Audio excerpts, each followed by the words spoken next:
Yep, okay, good. Good. Good to be here. Good to see you all. I hope you had a. Hey, good morning, Aslan. Hope you had a good weekend. Hope that everybody's doing well, enjoying a little bit of summertime, having some Sundays on Sundays, and yeah, starting our week number 6. Week number 6 already. Thank you, Jason. Yeah, good to see you again. Yes, I went to my hair stylist last Friday. I was his last client. Not good morning, son. Not the same experience because we were wearing masks, so the usual gossip was a bit muffled because of the mask, but it's always good. Hey, Tank, good to see you. Prince, good morning. You forgot to change your name, Tank.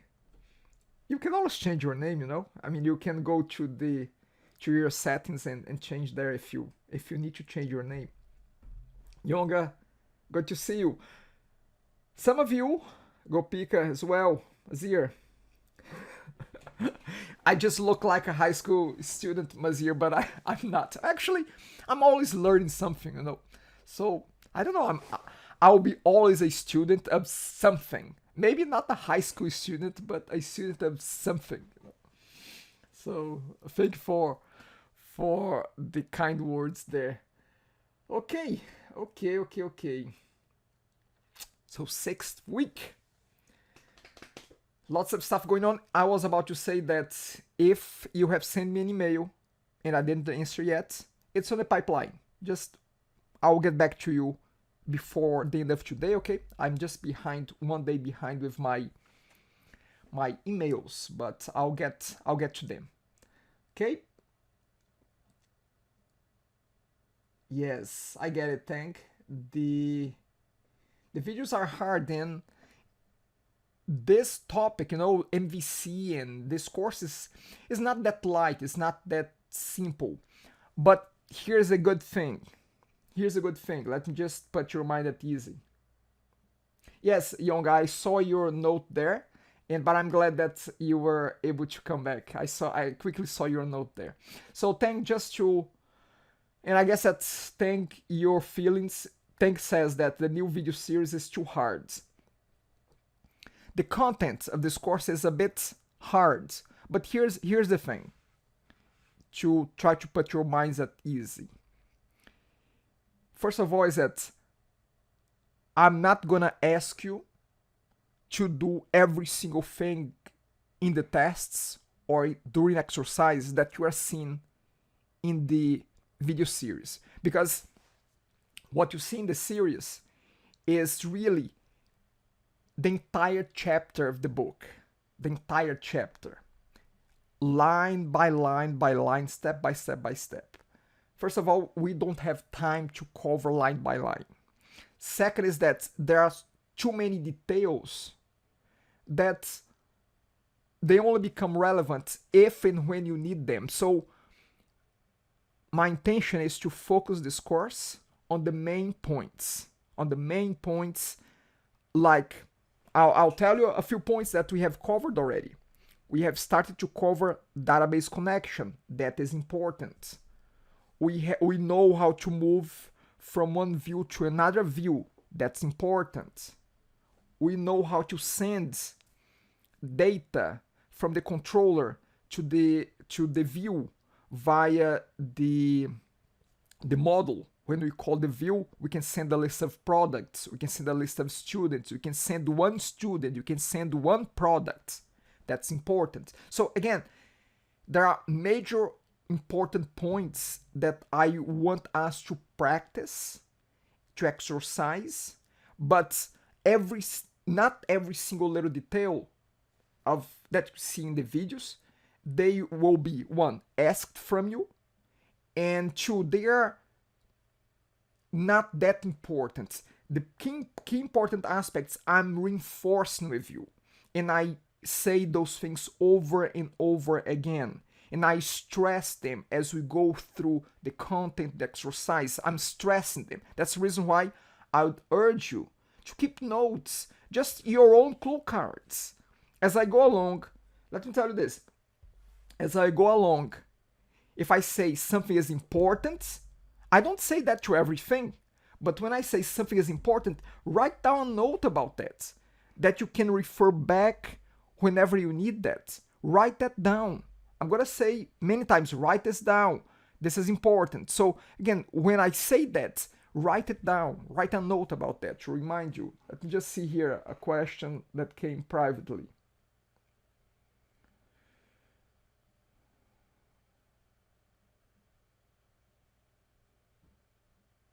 Okay, so midterm, I will be talking a little bit about that today as well. So just to answer the question, midterm, you're gonna have an hour and 45 minutes to do it. Okay, so you come to class, and our class is, okay, so your midterm will be next week on the 10th, on Friday, okay? So on our class on Friday will be your midterm. Now, today, I'm going to release an exercise for you to get ready for the test, okay? If you have done Comp 1, 2, 3 with me before, you know that usually my exercise for the test are similar to what you're going to find in the test. So I'm going to release today this exercise by the end of the day. Take your time to do it. I'll do with you in class next week, but I'm going to release it today. Okay? So it will be part of your bonus number 7. Okay? So again, I'm going to release the exercise. You're going to try. You're going to have a week to do the exercise. Okay? So you're going to have your time. Take your time to do the exercise.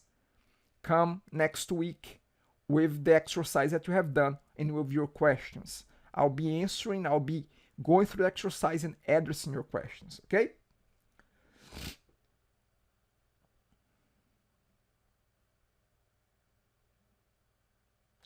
Okay, okay. Again, that's okay. That's okay, Tang. Overwhelm is a normal feeling, okay? I feel overwhelmed every single day of my life, okay?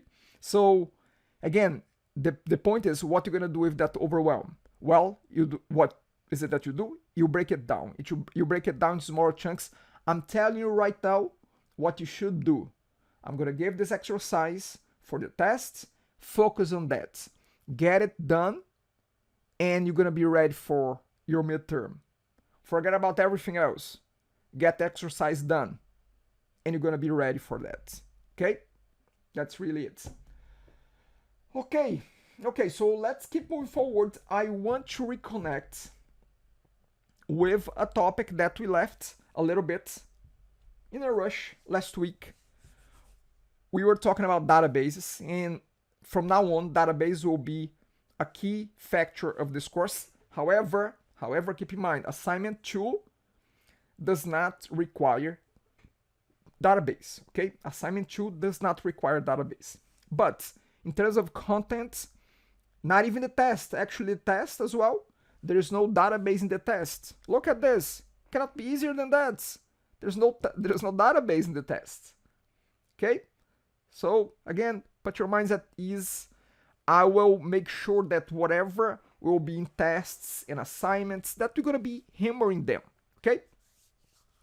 Today we're going to be talking about routing, but before we get to routing, I want to wrap things up with the last topic that we covered, which was database. We were connecting to the database.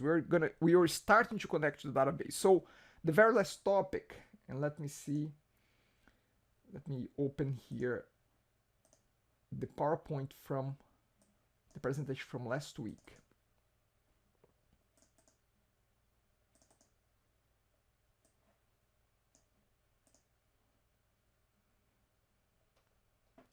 Okay.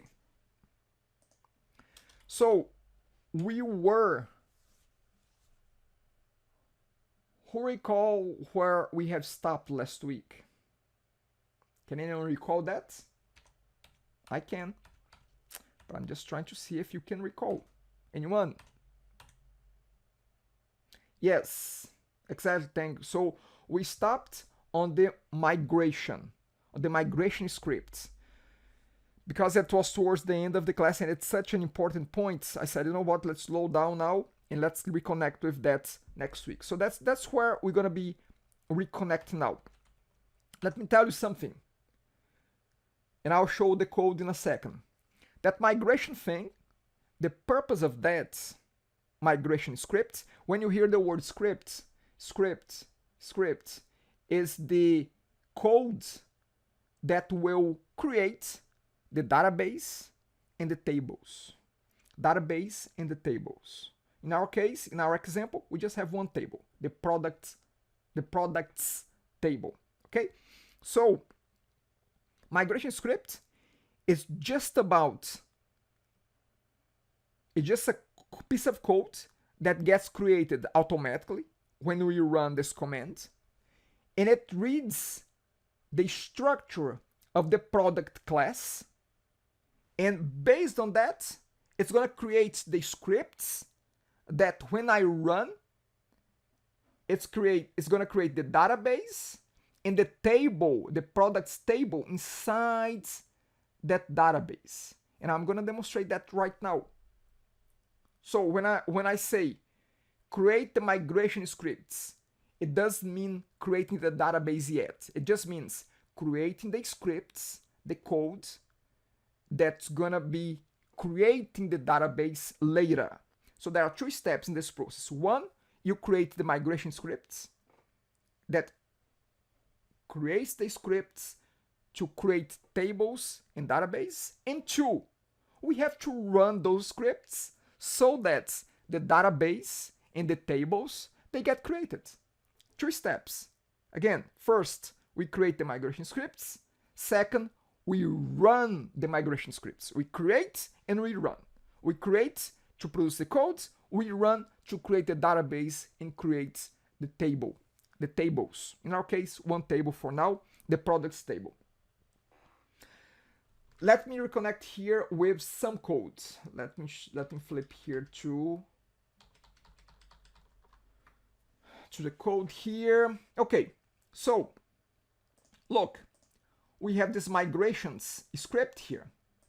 This was done automatically for us. I opened that quickly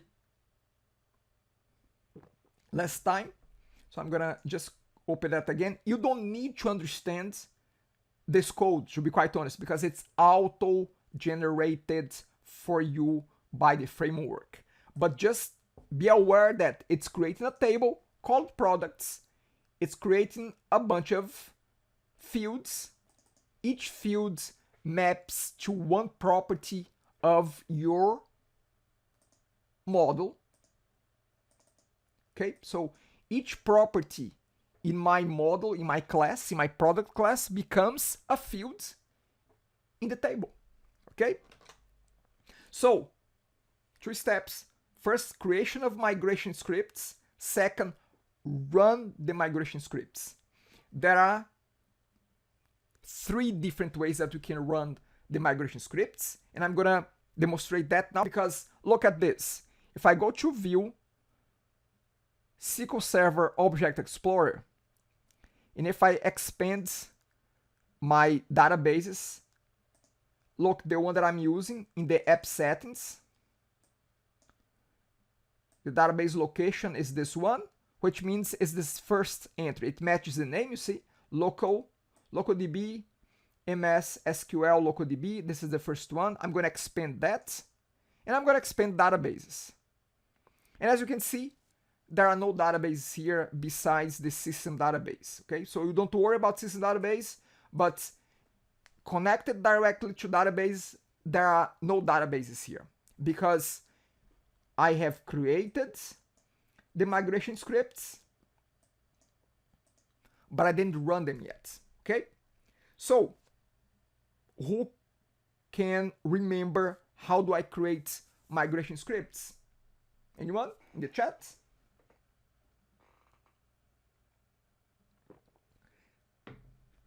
I could do that easily, and that's the preferred way that I use inside Visual Studio by using which interface. And can anyone remember what is the console that I need to open in Visual Studio? Command line. Command line, it's an option. However, Mehmet, to be quite honest, and Tang as well, it's not my preferred option to create migration scripts because there is an easier one. There's an easier one. The commands are shorter. Okay, so you can open the, again, anyone under tools. Can anyone recall that? It's a command line. It's a command line. Yes, it's not so much the NuGet package.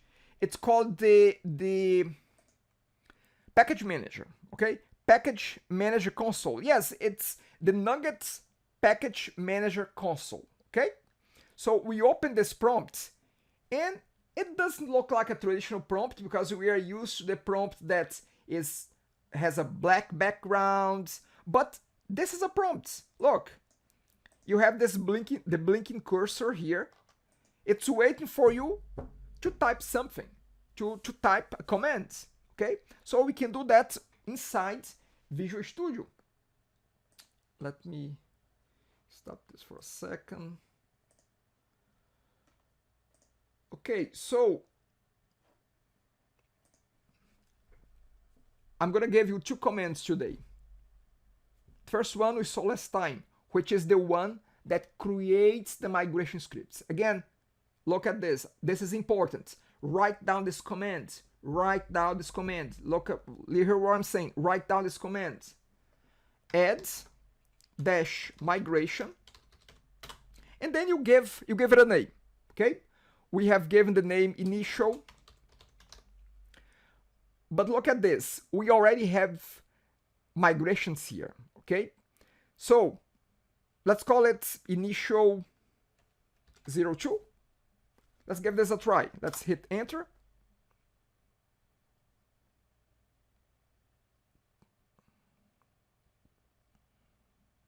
And let's wait. See what happened. Let me try to zoom in. Okay, so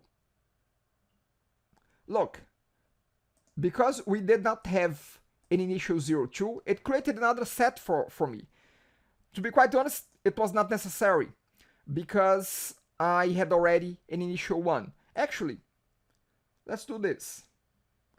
By the way, whenever you are having a problem with migrations in general, the easiest thing to do, delete the migrations folder. So I'm gonna do that now. I'm gonna go to the folder, to the sports store. Not that I'm having a problem, I just want to demonstrate that. Look, I can easily just delete the folder, get rid of it with all its files, so it's no longer here, and then I can run the command again. If you just hit page, the up arrow, you can navigate through the different commands that you have typed before. When I run that, okay, so Juhi, during exercise I wanted to add additional rows from the initial migration. How can I update the database with additional rows? Okay, so Juhi, the migration script is not about adding rows, okay? It's not about adding data. It's about adding columns or creating structures. So adding rows, I'll show you how you can add more data in a second. Once you create our database in our table, I'll show you that. But again, migration script is not about data. It's about structure. It's about creating the database, creating the table, not the data. Data, we're going to see that in a second. So I'm going to run the, again, add migration is the command to create the migration scripts. It does not create the database. It does not create the table yet. Okay, so here we go. Run this. You're gonna see on the Solution Explorer, migration scripts, they got created. Okay. Now, This is the first step. I told you there are 2 steps. The second one is to run the scripts that will create the database. How does it know where is the database? Because of the app settings. We have the location of the database here. That's 1, because of that. And 2, because of the settings that we have added in the startup. In the startup, because of this line of code that we are creating the application DB context and we are reading the connection string. Because of those 2 things, the app settings and the startup, when I run the migration scripts, it's going to create the database and the tables in the right location. Okay? Before I move forward, any questions, any comments? Here I have Padlet open for you to ask questions anonymously. You can ask the chat as well. Anything?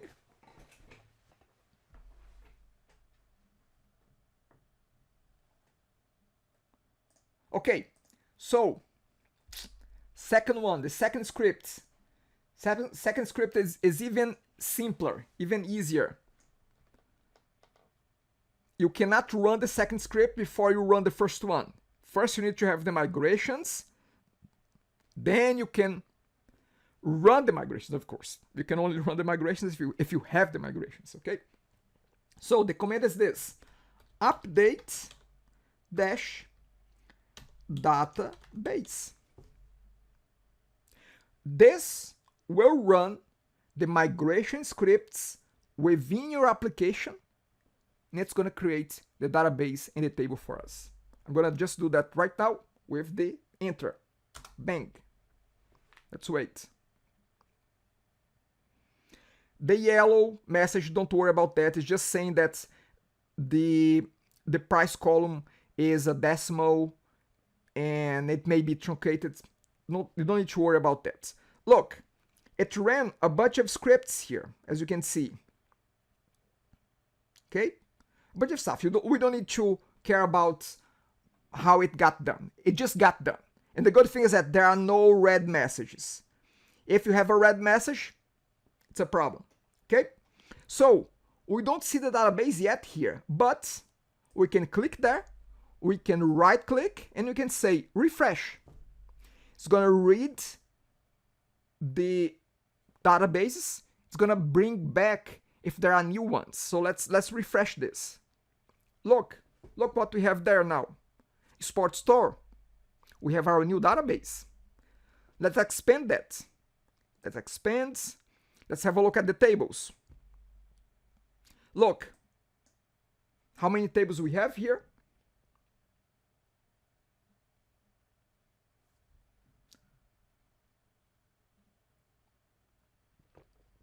Actually, we have 2 tables. The second one we recognize, that's the products table that we were expecting. However, the first one is it's a table as well, but it's more of an internal table. It's a table that stores the scripts that have run in this database already. Because here's the thing, if I call update database again, I'm going to try to do that now. Look at this. No migrations were applied. The database is already up to date. No migrations were applied because this migration script here had already run before. And this table, EF migrations history, keeps track of that. It says, oh, this script already run, so don't run it again. Don't try to create a table called products again, because you have run this already. Okay, so again, this table, you don't need to worry about this table. Let's just have a look at the data. See if we can understand that a little bit. So look at this. Can you see the name? Migration ID. this name in the table, in the data, it matches the name of the initial file. Look, it has a timestamp, which is the year, day, month, year, month, day, and there's something here in, I don't know, in time, hours, and whatever it is. But bottom line is that this matches this one. This means that this migration has already run in the database. So it doesn't need to run it again, okay? Come on, do you need the primary key in the model? Mazir, this, I'm just showing you here that this is a table that keeps track of the migration scripts that have been run, okay? That's it. I'm not in the product table yet, okay? So again, this is just a table telling you that this script has already run because it needs to keep track of that. Now, don't worry too much about this one. Let's have a look at our table, the products table. Let's go to the columns and look at the columns. We have the primary key, product ID, the name, description, price, and category. Each property in our model, each property here became a field in the table, okay? Each property did that automatically for us. As I mentioned before, this is called code first approach. We first code, then the code generates the database for us, generates the tables for us, okay? So we have our storage here. How it knows to create primary key? Because of the name, actually, because of this ID here. Actually, there are a lot of assumptions that the one that does this is entity framework. Entity framework assumes that if you called a field with an ID in the end and it's an integer, most likely you want that to be a primary key. So that's what happens. Yes, Sally, the properties of the class become the fields in the table, the columns in the table. You may say columns, okay?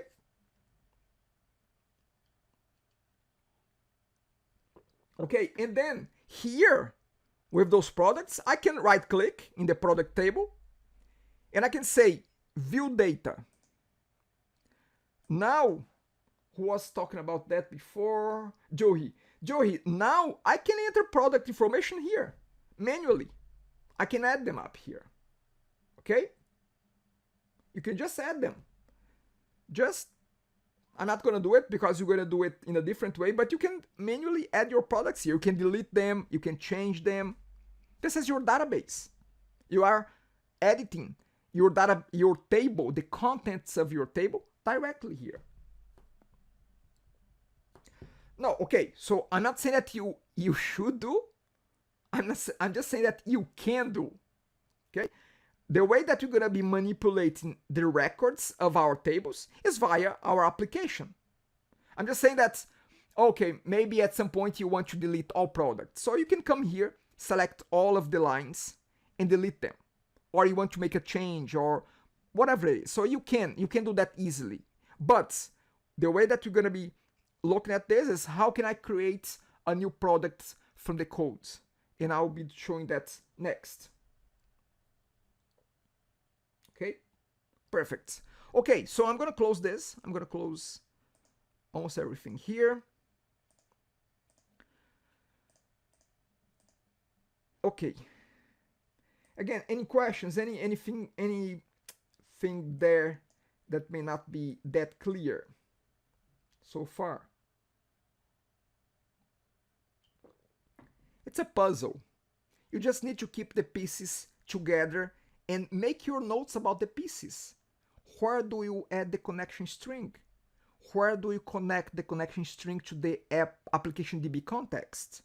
Where do you do those things? Then what next? Again, make your notes. You are students. You students should take notes, you know? That's the bare minimum that you guys should be doing, okay? Question here. From Juhi. Can we also use SQL statements in the migration to insert data? You can. Not in the migrations though. Not in the. Now, I'm going to show you right now a place in this application that you can add data. We're not going to be doing scripting, SQL scripting here, okay, Juhi? So, I mean, if you are used to deal with database directly, writing SQL Server queries and writing certs, writing updates, it's not what you're going to be doing here. We're going to be doing via code, via C# code. So, the next thing that I want to show you is this. We have this class called seed data. Well, seed, you can think about seed as the beginning, as the initial creation, how things grow from there. It's the seeds of the data, of your data. So sometimes some apps, they add a class to create some initial data for us so that the database is not completely empty. So let's look at this class here. This class is a relatively simple class. But again, I want to focus on some of the key aspects here. Don't get lost in the small little details. Let's think about the big picture. What is this doing? This class, which is static, it means that we don't need to instantiate. We can just call it. Call the class. It has a method called ensure populated. It makes sure that the application has data. And here what it does. This method connects to the database. It gets a context. Remember that we also had a context in the product controller. Sorry, not a context, sorry. We had a repository. And here we also have we're gonna have a repository, afterwards. So here what we have is a link to the database. I'm gonna keep this line to explain in a second. I'm gonna skip this for now. And look what it does. It checks if the product table, actually let me ask you this. What do you think this line is doing? What do you think is the purpose of this line?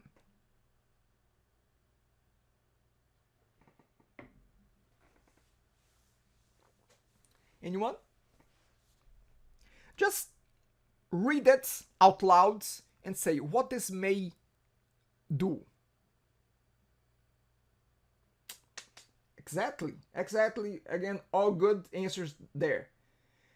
Juhi, is not so much if the database has data, but specifically, where is it checking for data? Where? Because the database has, yes. So in the products table, it's not about the entire database, it's just checking. Hey, are there any products in the products table? So it says if there are no products, then let's add products. So that's why it's called seeds, because it's like we are planting some data in our data, in our table, in our products table. Okay? That's what it does. So as you can see, it uses this method called add range, which allows you to add a bunch of data at once. So we add range and then we create new product 1, 2, 3, 4, 5, 6. Oh, actually I don't want to count that. So again, a lot of products here, okay? Add in the name, the description, the category, and the price. And then at the very end, after it has added, because this adding here, when it calls add range, it just adds in memory, in the server memory. It's not in the database yet, it's not saved yet. Now, when we call context, which is the database, dot save changes, whatever changes have been done, it might be deleting records, updating records, inserting records, everything gets flushed to the database. every pending transaction gets pushed to the database. That's what it does. So the purpose of seed data is that to ensure that the database is populated. Now you may ask, Ederson, do I have to have a seed data in every application? No, you don't. If your application is okay to start without any data, that's fine. However, sometimes when we are, I don't know, working a project or working in your assignments, not assignment 2 doesn't need database, but later on you're gonna see that you're gonna need that. You may not want to create a list of products manually. You may want to populate every time you run the application, you populate the database with some data so you can test the navigation, if it's moving from page to page to page, instead of you having to manually enter product by product by product all the time. Okay? So this is a way. Great. I'm going to stop for a second. I'm going to let this information kind of sink in, and I'm going to run this application in a second for you to see this working. Any questions? Any questions on Padlet, on the chat, anything? Okay, thank. So, but it's one-time thing. If you add more items in seed data, it won't reflect. You're correct, Tank. You're correct. So, the point that Tank is doing is, this will only run once. Because once there is data, then whenever it reaches this point, does the table have any data? Yes. So it doesn't run it anymore. That's why we have this test. Because without this test, actually let me ask you this. If we did not have this test, what would happen? If we don't have this test there.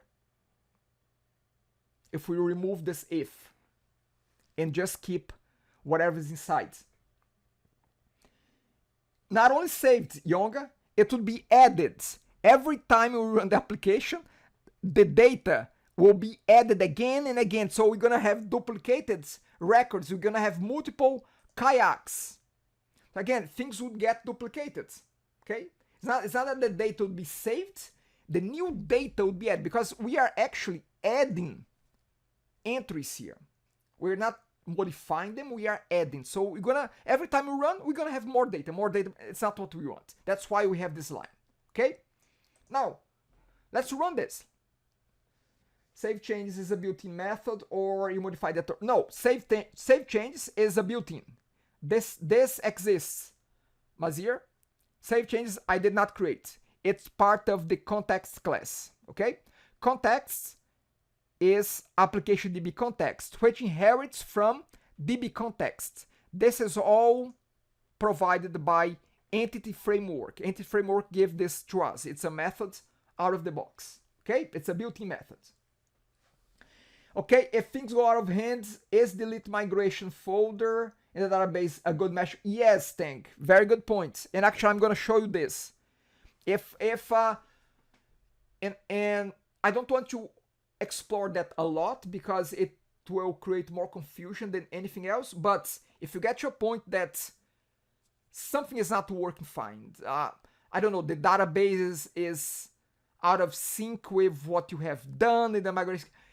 If everything is gone, you delete migration scripts, you delete the database, you rerun migration scripts, you rerun the update database. You run them from scratch. And I'm going to do this. But before I do that, I'm going to run this application so you can see some data. Because right now, if you open the table, products, view data, there are no data. There's no data. So let's run this. Let's run this for the first time here. One thing that you have to keep in mind, Tank, is just the side effect that if you have added data and you drop everything, that data will be lost, okay? If you have added data beyond the migration script, okay? Sorry, beyond the seed data. Okay, so look at this. Guess where this data is coming from? From the database, okay? Because now, look, if we refresh our products table, if we view the data again, let me refresh this. And it's not showing. What's the deal? Okay, let me close this. I'm gonna close the, because it was open before, I'm gonna open it again. View data. And here we have. The data was created there. Look at the IDs, it's automatically created, and everything was inserted. This data is the one that we can see here. We can see 4 items plus 4, 8 plus 1, 9. And then we have 9 entries in the table. Make sense? Anyone lost?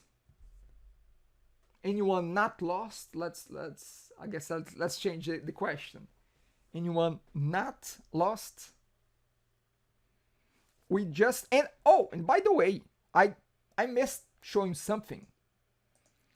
How did this run? Because I just showed you the class, but where is it being created, or not so much created because it's a static class? Where is it being called from? Okay, so data is like fake repository, right, for testing purpose. You can think like that. It's not a fake repository, to be quite honest, thing, because the data is just initial data in a real repository. See, product is a real, this table is a real repository. So it's just some initial data that you are creating in your database. That's it. Because otherwise, look at this. Your application, your navigation, you wouldn't be able to see any products here if you didn't do that. Okay? So I would, it's fake data, but it's not a fake repository. It's a real repository with fake data. Let's maybe put it this way, okay? But it's for testing purpose, correct? Younger, why the 10th line is all null? 10th line, okay, so let's see what's the 10th line. I see. The 10th line, this is just indicating, Younger, that you can enter a new record. This is not a line. This is your new line. If you were gonna, let's say, I'm gonna say, I don't know, ping pong.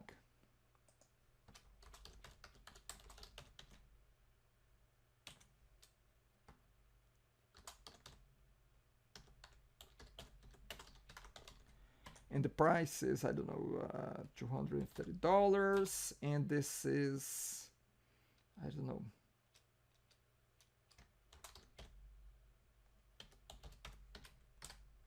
So I can enter another records, and then if I refresh the table there, see, now I see ping pong. Okay. Wow, I like wow. Wow is good.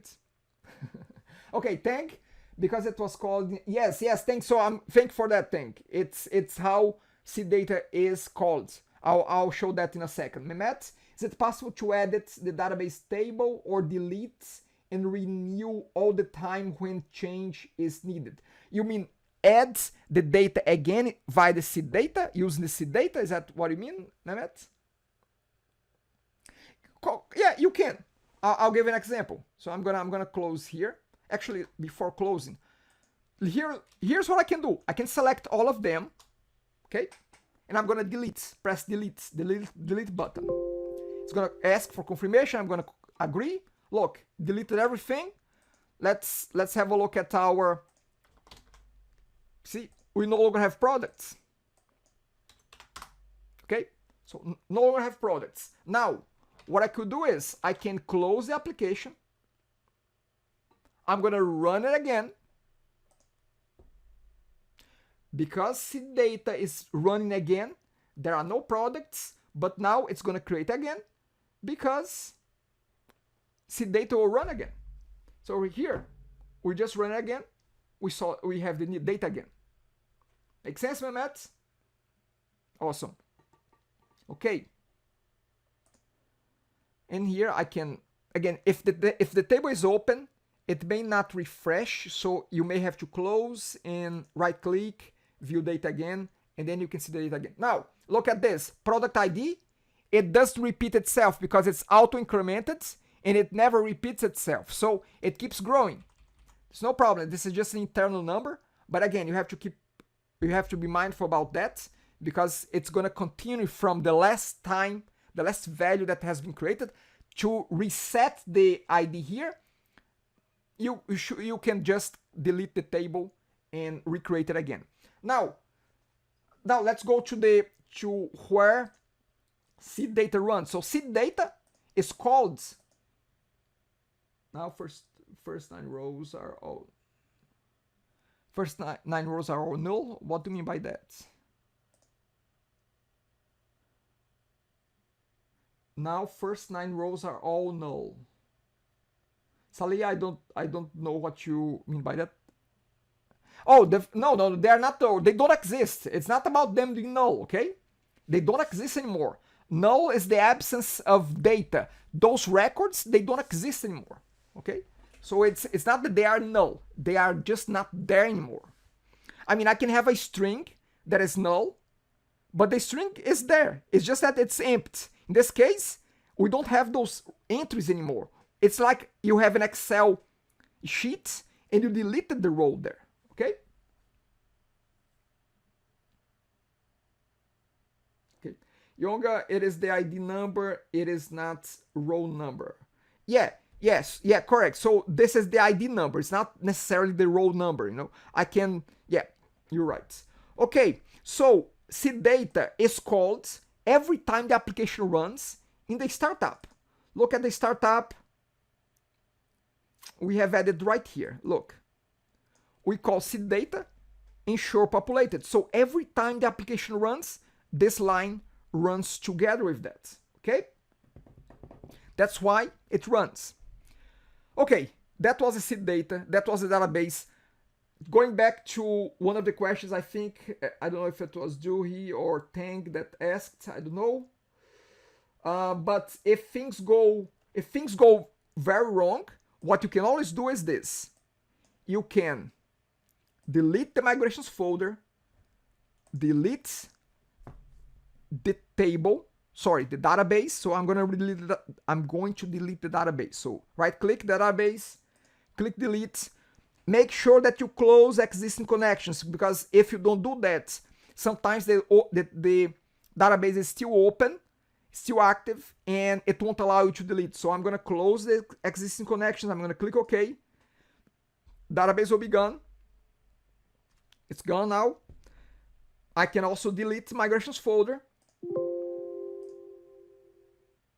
Now I get a fresh start.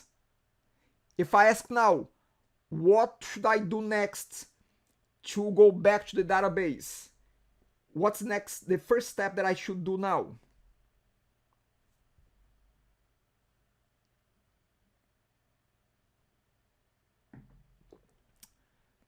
Exactly. So we're gonna add, once again, I'm gonna zoom in here. In the command line, package manager console that you can find under tools, NuGet package manager console. We're gonna go add migration, and we give it a name. This name can be anything, okay? I'm gonna put it initial because that's how you're gonna be we are using it. I'm gonna hit enter. The folder will get created.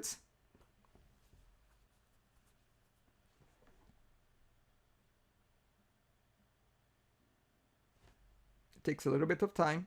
You see, folder gets created, class gets created here. Now what?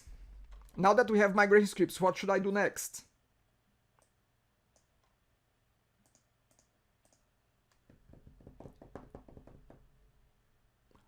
Yes, so two options here. You have two options. You can run in the package manager. You can run update database, and it's gonna run the migration scripts, or I'm not gonna do that.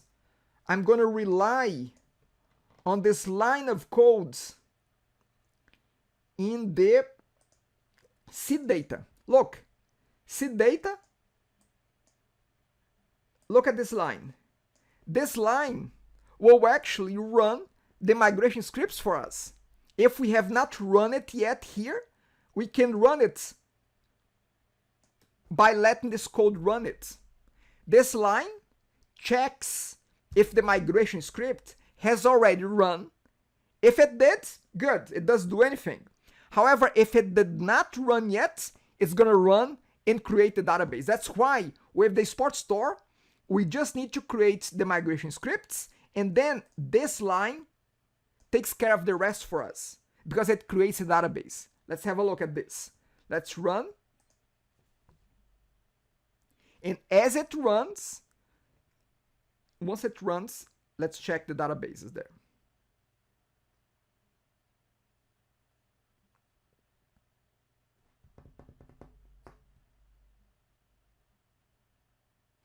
Takes a little bit more time because it's creating the database, okay? That's why it's taking a little longer. But see, look, we have data already. If I go back here to databases and refresh, we have the database again, we have the table again. If I right click, view data, we have the data again. So this line in the seed data does the migration for us. Do I need to have that in my code? No, you don't. You can always run update dash database. It's gonna create the database for you. But this line is doing that for us as well, okay? Okay. It's our, yes, so look at this. Well, that's strange. That is strange, yeah. I don't know why. I know something. SQL, this version of SQL Server, which is a light version of SQL. This is not a database to be used in production. It has it's a little bit buggy when it comes to the ID. Okay, to the ID, it's a little bit buggy. So you may see some things a little bit strange. You may see jumps in the sequence. Don't worry about that. Just bear in mind that this is a simple database. It's not a production graded database, but it will serve well for our purpose. So again, I mean, clearly this is a bug because I deleted the table and now the ID is back strangely here to 11. So it doesn't make too much sense. Okay. So again, oh, actually I refresh again. Look, I didn't do anything, I promise you. I just closed it. Maybe this was a cached view, okay?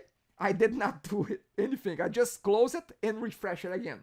But again, with that noted, you're gonna see some strange behaviors here and there with the IDs. Don't worry about that. Don't worry about that, okay? When I say don't worry about something, you believe me. When I say worry about something, you believe me too. When I say worry about something, you write it down, okay? Anyway, get your thoughts together. Let's take 5 minutes. We come back and we move forward. 5 minutes.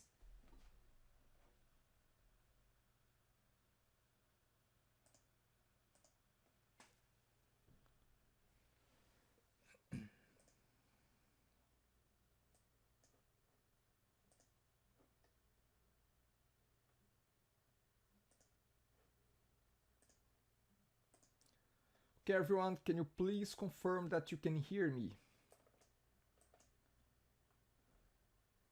Okay, good, awesome, thank you. Okay, so I'm gonna just take a quick attendance here before we move forward. Aslan, Anusha, Basanta. It's gonna be, yep, some feedback there. Basanta, Aslan, Anusha, I don't see you. Beno, Barath and Gaofeng. Beno, Barath and Gaofeng. Okay. Gaofeng. Beno and Barath. I don't see you guys. Gopika, Gukirat, Jayanth. Gopika, Gukirat. Gukirat is there. Gopika is there. Jayanth, I don't see you. Joanna, Johi, and Karandeep. Joanna, I see you there. Johi, I see you.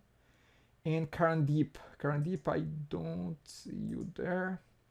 Manpreet, Mazir, Mehmet's there, Mazir as well. And Manpreet, are you around?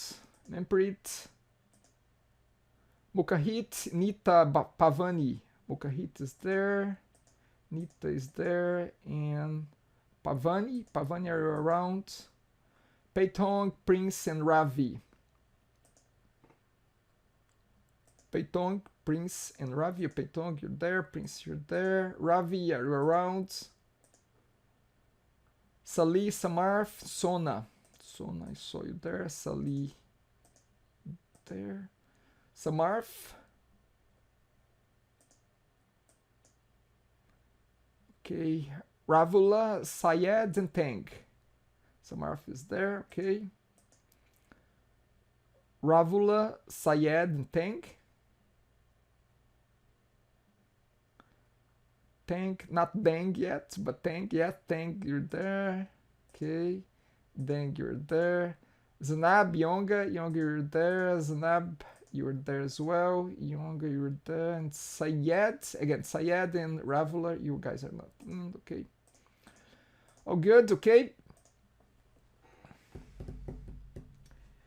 Question here from Mazir. If you change model, migrate is enough to update the database, right? Yes. Samarth, let me just check here. I think I put yours. Yes, I put yours. Okay, so yes, actually, here's the thing, Mazir. One of the key benefits of using this approach, code first approach, is that if you make modifications to the controller,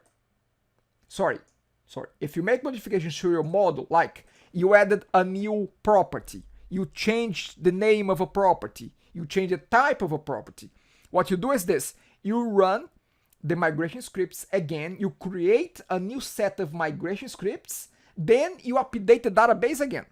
So this will be done automatically for you.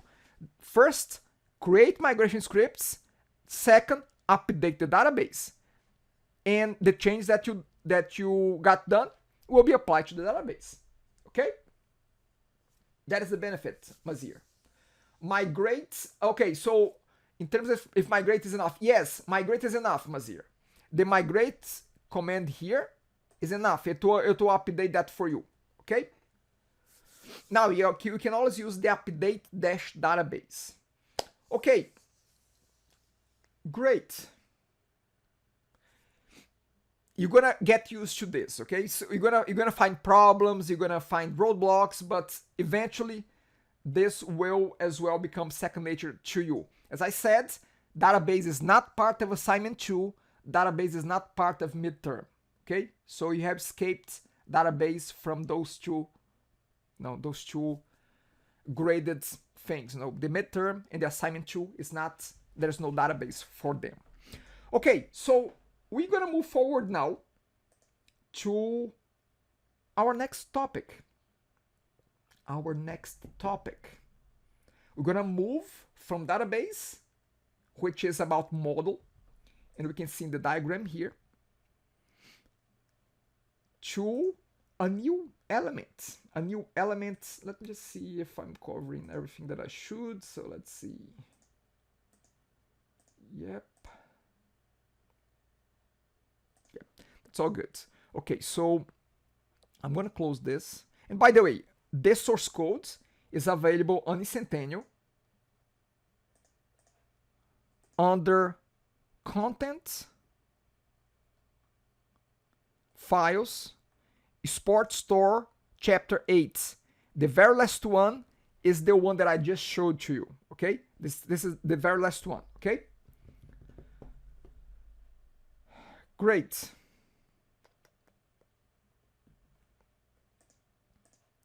Okay, so the next topic here of our conversation is this one. We're going to be talking about navigation, routing. So week 6, topic is routing. We're going to be starting the conversation today, carrying on Friday with this. So far, if I ask you, and you should have that at this point, you should have that on top of your, on the tip of your tongues. What is the default route? What is the default controller?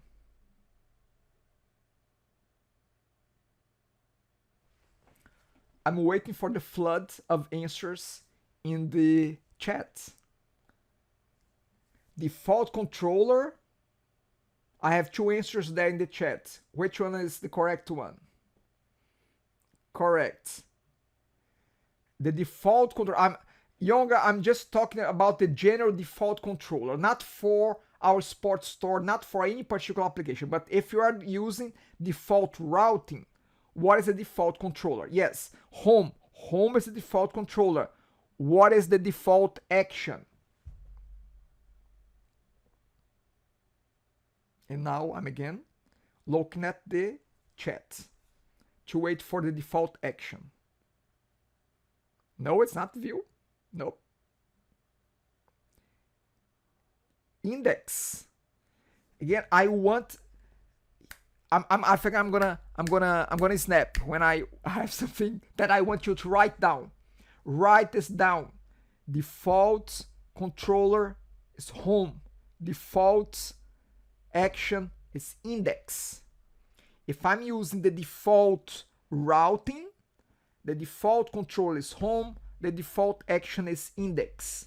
Now, a week ago, more or less, you have seen a little bit of how you can change that by not using the default routing. You have the choice to use default routing. You have the choice to create your own custom routing, your own custom rules. That is what we're going to be exploring a little bit today, carrying on for the next class as well. Okay, if I'm talking about default routing, by the way, this topic is covered through chapters 8 and 9 of the book. If you look at our old friend MVC diagram, which element are we talking about here today? Next topic. In our web application, which element of those? We're talking about the routing here, okay?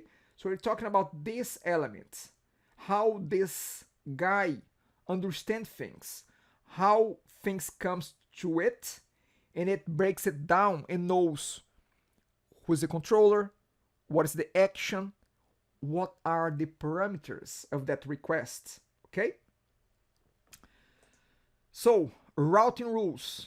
This is it. This is what we're going to be talking about, diving into. As I said before many times, we cannot focus on only one aspect without having the entire application. But we're going to dive deeper into this one, having in context the other elements as well.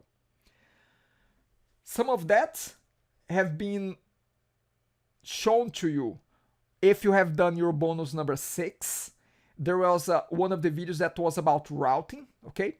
So keep your questions close by to check if you have anything to ask during the conversation now, okay?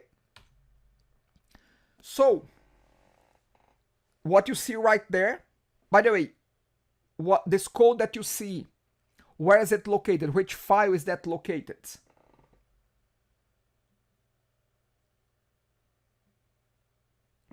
Which file, which class is that located at? In your application, in your MVC application.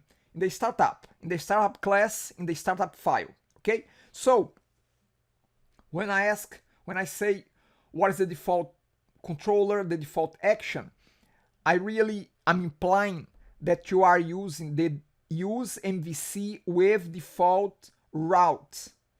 When you are using this, it means that home is the default controller, index is the default action, okay?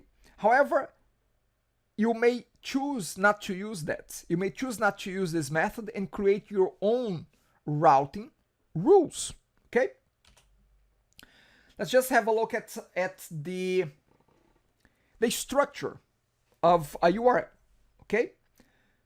So a basic default routing will have the different segments. The first segment means the controller. If it's there, it's the controller name. The second one is the action name, the method name in that controller. And the third one is an ID. An ID that might be, if we are running a product system, it might be the product ID that I want to load. If I'm running a student system, it might be the student ID. Okay? So it's an ID that is there optionally. You can use it or not. Okay? But it's there. And today I want to open up your eyes for you to understand how routing works. Okay? How you can create your own custom rules. First, understanding the default one. This is the default structure. Okay? I'm going to ask you a few questions. I want to see interaction here. Okay? So, if we are using default routing and you have this URL, what is the controller that is going to call? In this situation, home controller. What is the action?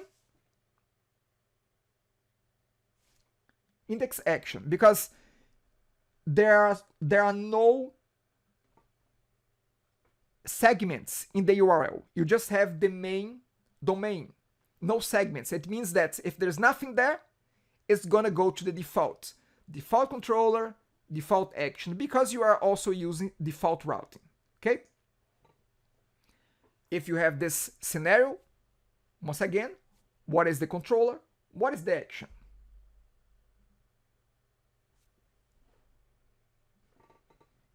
Same one, yep.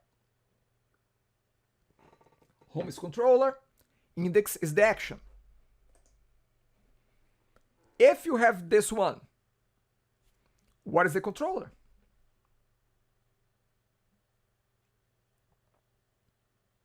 Admin. And what is the action?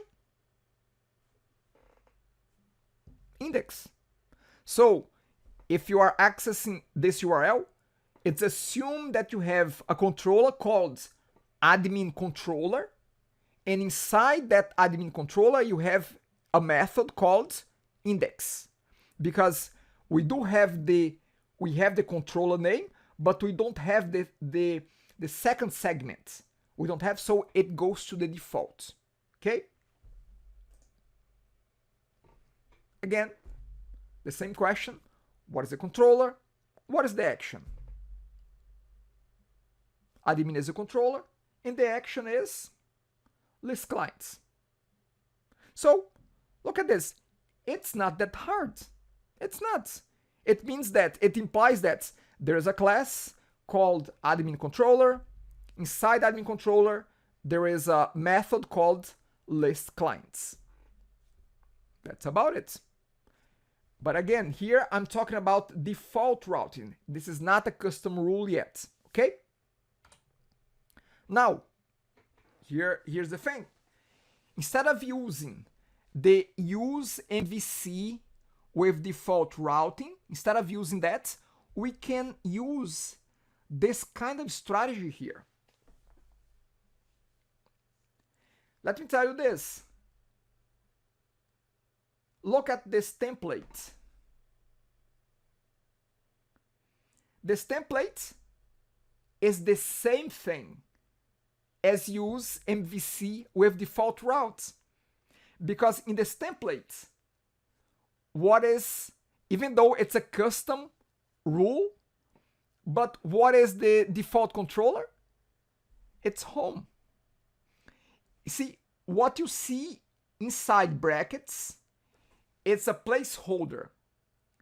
It's the spot in the URL that is expected to have the controller name. However, what this equals to home says is that if there are no controllers, the default controller is home. If there's no second segment to indicate the action, the default action is index. And the third segment, which it's called here ID, the question mark means that it is optional. You don't have to put it there. It's optional. Okay? And this ID will become a parameter of the index method if it's present. Okay? I'm gonna unpack that a little bit more. Let me just open one thing here. Let me just open Visual Studio. Let's see here.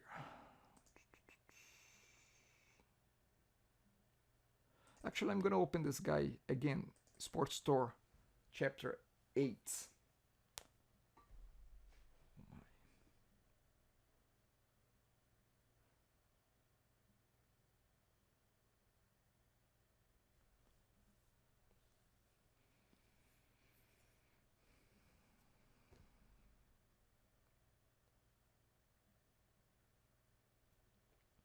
Okay, let's go to the startup class.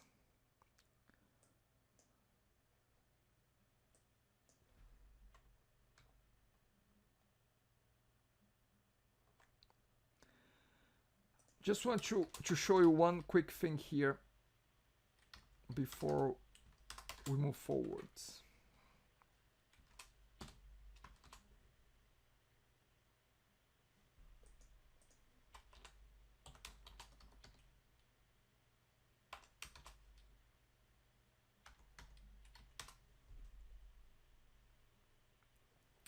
Look at this. I don't know if it might be too small for you to see it properly, but if you look at the tooltip at the very end, look, it shows that use MVC with default route.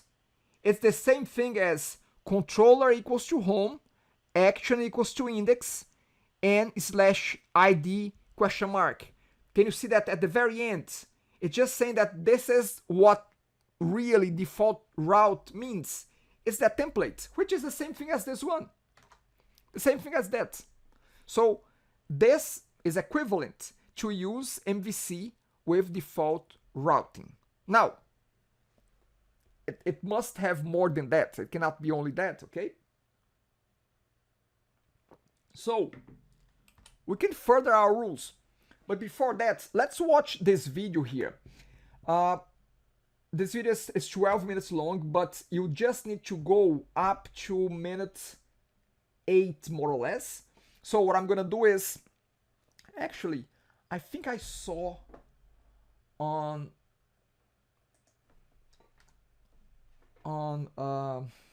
Zoom how I can broadcast the sound of my computer.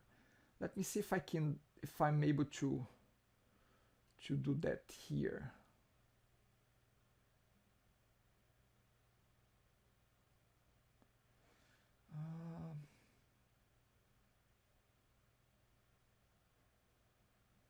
I'm quite sure that I saw this before, but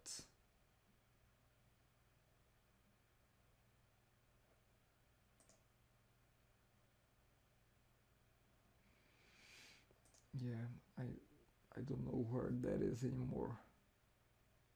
Oh, share computer sounds. I'm gonna try this, okay? I'm gonna check this option that says share computer sounds, and if I play this video, my hope is that you can listen to it well, better than from my mic, okay? Let's give this a try.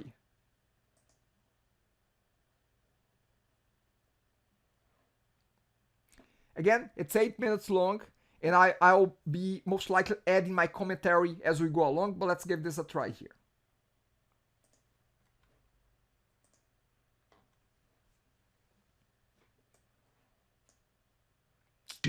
Let's look at an example.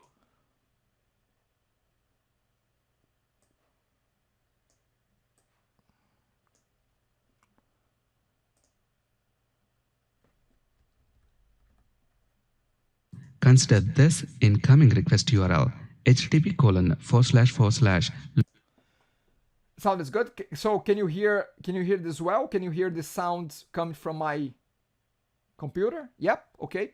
Good. So I'm just going to step back for a few seconds here. Let's look at an example. Consider this incoming request URL http:// localhost:1234.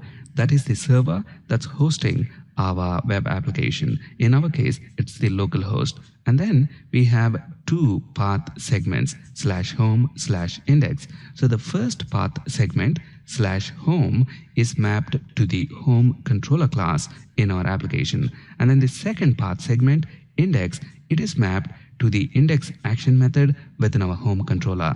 Now let's look at another example.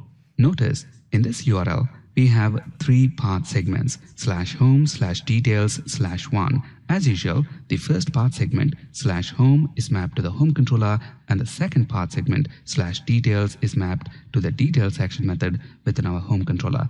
And the third path segment, the value 1, that is mapped to the ID parameter on the details action method. So this mapping is done by the routing rules defined in our application. Let's look at this in action. Notice within our home controller class, we have two public methods, index and details. At the moment, this details action method is retrieving employee details whose ID is 1. At the moment, we have hard coded the employee ID to 1. So instead of hard coding it, let's pass the value as a parameter. Everyone, keep this in mind. You will need this later in the course to be able to load the details of one single recipe. I'm gonna say this one more time because I know that you're gonna tell me later that this was never covered. We are covering this right now. Mark this. Save this video. Save this part here. You will need to understand this to be able to later in the course load the recipe based on an ID or based on the recipe name.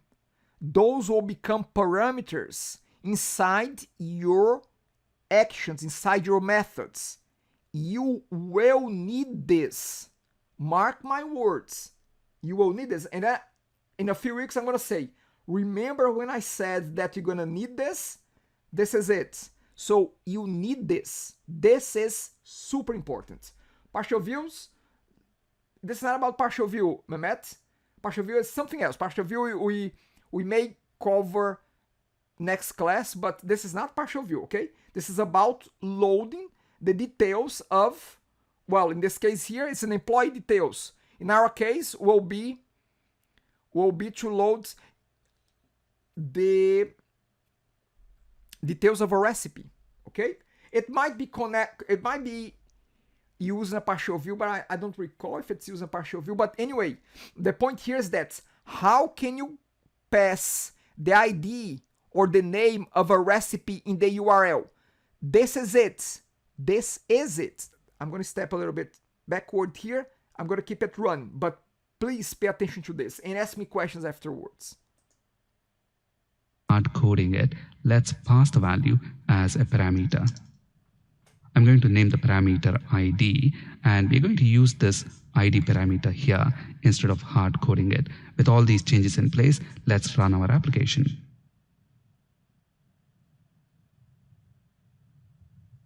Notice we see the list of employees. Now we know it is this index action method within our home controller that is returning us the list of employees. Now if we take a look at the URL, within the URL we don't have those path segments /home/index. So the obvious question that comes to our mind is, how is this index action method within our home controller executed when we navigate to the root application URL? We'll answer that question in just a bit. For now, let's navigate to /home/details/1. Notice we see the details of the employee whose ID is 1. Now let's change the ID to 2, and we see that employee details. So this route /home/details/2 is mapped to the details action method within our home controller, and the value 2 is mapped to this ID parameter. This mapping is done by the routing rules configured within our application. But if you recollect from our previous videos in this series, we have not explicitly configured any routing rules within our application. So the obvious question that comes to our mind is, how are the routes mapped to these controller action methods? Well, if we take a look at this startup.cs file, we have this configure method. If you recollect from our previous videos in this series, it is this method that we use to set up a request processing pipeline for our application. Within this method, we are calling this extension method use MVC with default route. As you can see from the IntelliSense, this method adds MVC support to our application's request processing pipeline with a default route. We'll look at that default route in just a bit. For now, let's comment the call to this method. Without this method, our application does not have MVC support, but there is another way to add MVC support, and that is by using use MVC method. The difference between these two methods is, as the name implies, this use MVC with default route method adds MVC support with a default route configured, whereas this method only adds MVC support. It does not configure any default routes for our application. So now, with this setup in place, let's run our application and see what happens. Notice when we refresh the page, we see 404 error. This is because at the moment within our application, we don't have any routes configured. As a result, our application does not know how to handle this incoming URL. So let's configure routes for our application. We do that by using this use MVC method. Notice from the IntelliSense, this method has got two overloaded versions. We're going to use this overloaded version that takes action of iRouteBuilder as a parameter. I'm going to name it routes. Notice from the IntelliSense, the type of this routes parameter is iRouteBuilder, and this iRouteBuilder interface has got map route method, which we use to configure the routes for our application. Again, as you can see from the IntelliSense, every route has got a name and a template. I'm going to name our first route default. The second parameter is the template. The template specifies the URL pattern of the route. Now, if we take a look at this URL, we want to map this first path segment in the URL to a controller in our application. So within double quotes, I include a pair of curly braces and then specify controller. The second path segment in the URL is the name of the action method, and notice the action method and the controller are separated with a /. So I'm going to include a / here and then another pair of curly braces and then the word action. The next segment in the URL is this value 2. Again, notice between this value 2 and the action method name, we have a /. So I'm going to include another / here, followed by that another pair of curly braces, and then name the parameter ID. With this route template in place, let's save our changes and take a look at the browser. Notice now when we reload the page, we see employee details whose ID is 2. So with this route template in place, the first URL path segment here, home, is mapped to the home controller. We don't have to have the word controller in the URL because MVC will automatically add the word controller to home and looks for home controller within our application. And then this second path segment details, that's mapped to the details action method. And the third path segment, that is this value 2, is mapped to ID parameter. At the moment on our details action method, we have a parameter that has the same name ID. So this value 2 will be mapped to this ID parameter. This mapping is done by a process called model binding. We'll discuss model binding in detail in our upcoming videos. Now let's see what's going to happen if we don't have this third segment, the value 2, in the URL. We're fine here. We are good with what we've seen so far. to answer the question there, Sally, here in the example that he gave, let me go back there.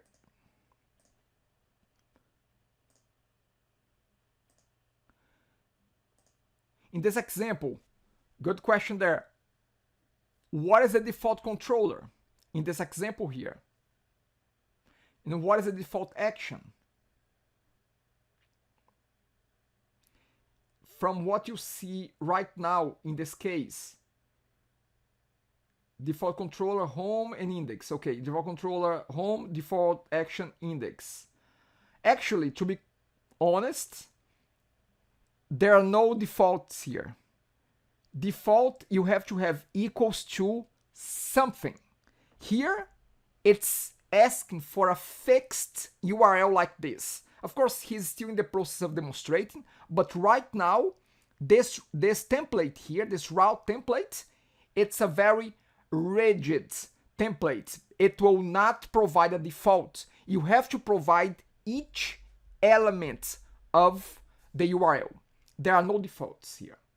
Defaults are built with this. See, when you put controller equals to products, this is the default in case there are no controllers. Action equals to list, this is the default in case there are no actions. But if you don't put them, there are no defaults. So if you load the URL without a controller, without an action, you're gonna get an error. Okay? Yonga, only integers is allowed to pass as parameters? No, no. However, in this case, let me undo this. In this case, the parameter has to be called ID. Whether ID is a number, is an integer, is a string, it's up to the method, okay? In this case here, if we go to, let's have a look at the controller here. Look, we have a view result called list, and it's an integer. But this is for something. This is for the first. Yeah, this is for the first one. That's okay. Anyway, my point is this: because you have it as ID, the name ID, the parameter in the method has to be called ID. Whether it's an integer or a string, it doesn't matter, but it has to be named as ID. Okay? Okay, so if I get recipe name salad as a parameter, it will be home view recipe salad. Yes, that is correct, Yonga. And salad became the ID. So in this case, for that to work, your ID needs to be a string. Okay? But yes, you're right. Now, to be quite honest, I don't recommend having identifiers like salad, like a string, because then, unless you have unique names for each dish, otherwise you're running the risk of having two recipes with the same name, and then which one it's gonna load, because then you're gonna have two salads there, you know. So again, you'd have to consider that. That's why I'm a proponent of having IDs as unique numeric values, so they don't get mixed up. Okay? Awesome. How are you feeling? Okay, Mukahit, can we type action before the controller in the map? You can. You can. It's not usual to have it like that, but you can. You can have it. It's just not that usual. Not that usual, because it's really about, it's more about hierarchy. First you have the controller that has a bunch of actions underneath, you know, so it becomes a little bit counterintuitive if you flip that, but you could. Okay. Again, just getting a general sense here, how are we feeling there? I mean, is this starting to make sense? This will become a little bit more complex in a second, but how are you feeling? Feeling good? Feeling bad? Not feeling anything? You're just numb at this point? Let's keep moving forward here. So we start to understand a little bit about the fact that we can create our own rules. Now we can have multiple rules, multiple routes, okay? For instance, this is an example. Look at this. Let's have a look at one by one of those, and I'm gonna try to break it down, okay? And you're gonna see that now in this example, it has this thing called defaults, okay? So you can have defaults in the template or in a parameter called defaults. So defaults here, I'm saying that the default controller is product, the default action is list, and here is the structure. Now, look, I can create more segments in my URL.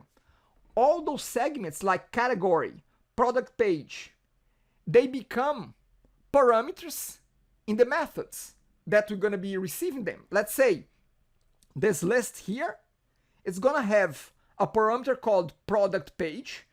Look, we can also enforce that this parameter has to be an integer by using a column int. We can also say that the beginning of our URL, we have a category bracket. So the first part will be, let's say, chess/page1, chess/page2.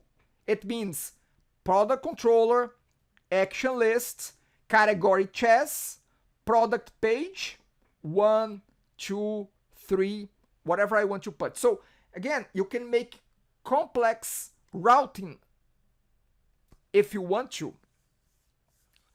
It becomes more flexible. It will adjust to your needs, because those extra things in the templates, they become input parameters of the action. Controller is required, action is required. However, what else you put there, it's up to you, because they will match now the names of the parameters in your methods. Let's have a look at the second one. We can have another one here called page. So we have page 1, let's say. In this case, if the URL matches this format, the controller is product, the action is list, and the default product page is 1.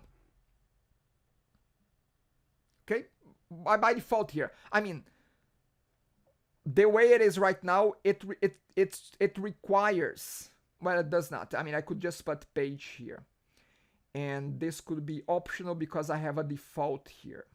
Okay. What else we have here? Okay, so the third one, look, if I just have /outdoor in my URL, it would fit this one here.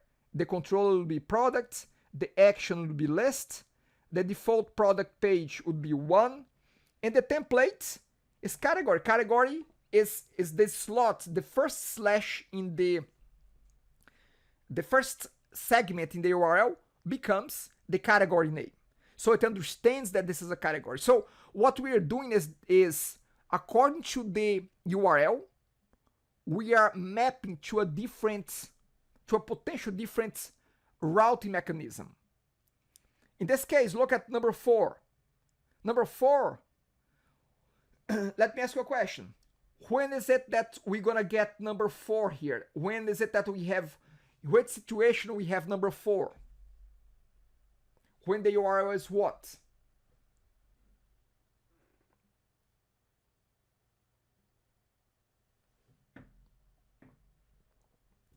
In number 4. Something like this, blank, or localhost, yes, Young or Sally blank, that's correct. This becomes the default. So the default controller here, it's set as product, the action list, product page 1. If there is an argument there that expects the page number, it becomes 1 by default. The first page of the product list, not by category, but the general product list. And then we have the last one here. which becomes, in a way, the default. We have a controller, we have an action, and we have an optional ID. Okay, so those are actually, this is the end of our chapter 9. I think it's applying all of those. Let me ask you a question. Oh, question there. So we're gonna choose one of them, any of them, actually all of them. Well, in the exercise the exercise I'm gonna do now, I'm gonna try to see if we have time. We may not, but the idea is that I'm gonna give you a URL, and you're gonna tell me which one of the rules is matching that URL. Now, before we go there, before we do that, let me ask you this. Can you give me in the chat an example, or you can give me on Padlet as well. I mean, I'll keep Padlet open here. Can you give me a URL that matches route number 1?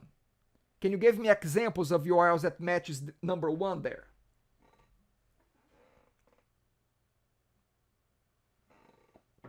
Okay, what is the difference between this and... By this, I mean, you mean the whole thing? The whole thing that I'm presenting here? Is that what I mean? The whole slide, the whole set of rules? Okay, so in your case, in the case there, the first, so let me address that thing. In the first, what you're saying there is that if you only have that rule, if the only rule you have is that one, the first part of the URL will always be the controller. The second part will always be the action. And the third part will, if it's there, will always be the ID. That's a good enough structure, but it's not flexible enough. Look, if you keep what you have in that default route that you just pasted there, which I'm gonna put it here so that it gets included in the video. If you just keep this, you won't be able to construct route number 1. How can I add the category name to that URL with that route that you put there? You cannot. How can I add the product page? You cannot, because that template does not give me the option to add a category, to add a product page. It doesn't give me that. Okay? It's not giving me that.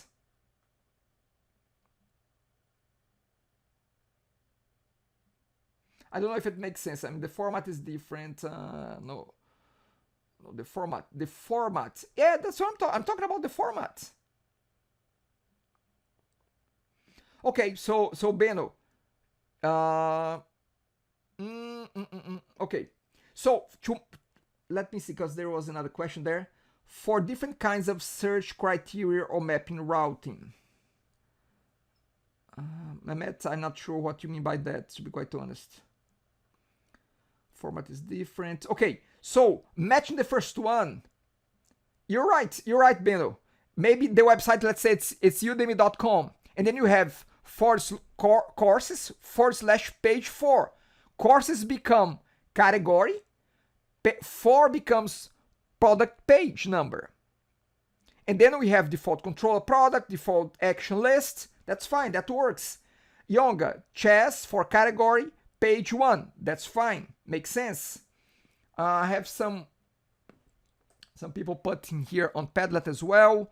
So category chess, page 1, matches that. However, actually, I think that you are giving an example here of each one of them. Yeah, that's correct. So for the second one, you have page 1, that's correct. For the third one, you have chess as category, correct. For the fourth one, without anything, correct. And for the fifth one, you have product controller, chess. Well, the only thing is that chess becomes the action here, okay? So it's not, I'm not sure if you're gonna have a method called chess, but again, that's the only thing that I would, yeah, it could be something like, it could be product, view. Yeah, it could be something else. So again, view something. And then number one, yes. Or even without number one, because ID here is optional. Okay? Okay.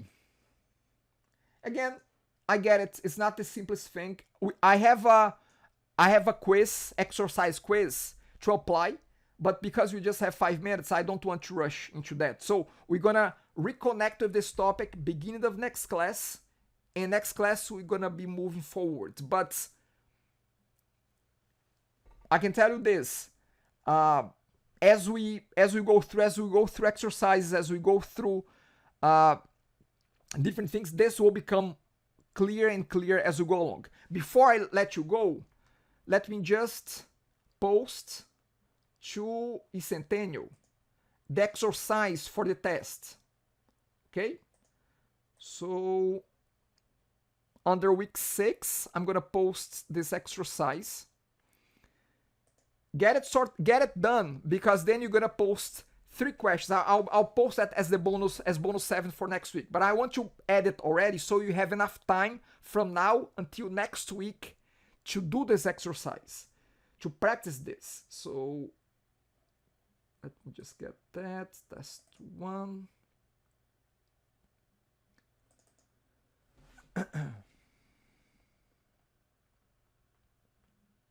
Perfect.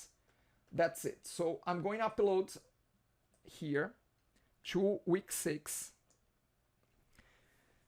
The exercise is called Exercise Patient System. If you open that one, it's gonna, there's no database here. There is no database, okay? Here, it's an in-memory repository. Okay, so you're gonna have to create an ASP.NET Core 2.1 project using Visual Studio 2019 or 2017, that's fine. You're gonna have a class called, I think it's patient, let me see here. Yeah, it's called patient. And then you have the details of the patient here. You're gonna create a patient model reflecting the collected information, get the date and time of the patient was registered as well. Create an in-memory repository. You're gonna be using a list to do that. So basically, you're gonna have this form. When you click save, it's gonna create a new patient and it's gonna add the patient to the in-memory collection. No database here, just a list in the memory, as you have done with par invites. Practice this. Use this as your testing grounds, as your practice for the test. I'm gonna say this again. Use this as your practice for midterm. You know, if you have worked with me before, I like to do practice exercise before the test that are close to the test, that are related to the test. So you have from now until next Tuesday to practice this, bring your questions to class, and I will be solving this application with you in class. You're gonna have time to ask me the questions, to sort it out, and you're gonna be ready for your test. That's it. Don't overstress. Again, I don't know if it was Tank, no overwhelm, Juhi, I don't know, I don't remember which one mentioned that, but focus on this. Want to know what to focus about? Focus on this. Focus on getting this exercise done. This exercise, use par invites as a reference point, okay? And be ready to ask me questions next week. That's it. That's it. No overwhelm here. Okay? Any questions? Anything? Everyone, thank you. Thank you for coming. Thank you so much. Have a good rest of the day. Have a good week. I'll see you all Friday. Have a good one. Bye now. You too. Oh, Canada Day, is it? Is it Canada? Oh, Canada Day is tomorrow. Yeah. Yes, tomorrow. Yeah. Thank you. Thanks so much. I didn't remember that. Sorry. Thanks so much. Pasanta, Bukahit, Deng, Juhi. Thank you. Thank you, Yonga. You too. Have a good Canada Day. I guess you guys don't have classes. Yes, you don't. You don't.